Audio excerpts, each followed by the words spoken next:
अस्सलाम वालेकुम वरहमतुल्लाहि वबरकातुहू।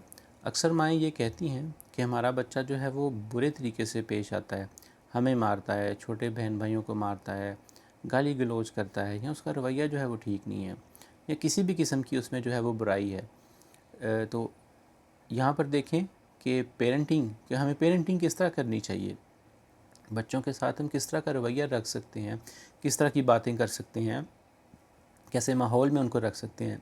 तो पेरेंटिंग का ताल्लुक बच्चों के साथ नहीं है। पेरेंटिंग का मतलब है कि माँ बाप को अपनी किस तरह से जो है वो तरबियत करने की ज़रूरत है। देखें, मिसाल के तौर पर एक फैक्ट्री में जो है वो बिस्किट बन रहे थे, बिस्कुट बिल्कुल साफ़ थे, सब लोग खाते थे। अब जो है उस फैक्ट्री के अंदर बिस्किट जो है वो गलत बन रहे हैं, ख़राब बन रहे हैं, उसमें स्मेल आती है, कोई भी मसला हो सकता है।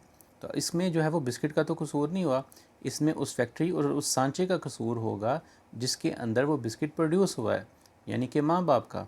तो पेरेंटिंग का ताल्लुक़ बच्चों की तरबियत के साथ या बच्चों को ठीक करने के साथ नहीं है। पेरेंटिंग से मुराद है कि माँ बाप जो हैं वो बच्चों की तरबियत किस तरह से करते हैं, उनके अंदर क्या अखलाकियात हैं, किस किस्म की उनकी आदत हैं, क्या वो घर में अच्छी तरह रहते हैं या घर में हर वक्त अच्छा बर्ताव रखते हैं, चुगली नहीं करते, झूठ नहीं बोलते, बुराई नहीं करते, अपने बच्चे के साथ ठीक रहते हैं, घर में 5 वक्त नमाज़ पढ़ते हैं, कुरान करीम पढ़ते हैं, बच्चों को वक्त देते हैं, छोटों के साथ प्यार से पेश आते हैं, बड़ों का अदब करते हैं। ये वो चीज़ें हैं जो बच्चे को पेरेंटिंग माँ बाप की तरफ से मिलती है। पेरेंटिंग कभी भी ये चीज़ नहीं है कि बच्चे की जो है वो तरबियत करने की ज़रूरत है, बच्चे की तरबियत किस तरह से करें या कौन सी दवाइयाँ इस्तेमाल करें या क्या करें।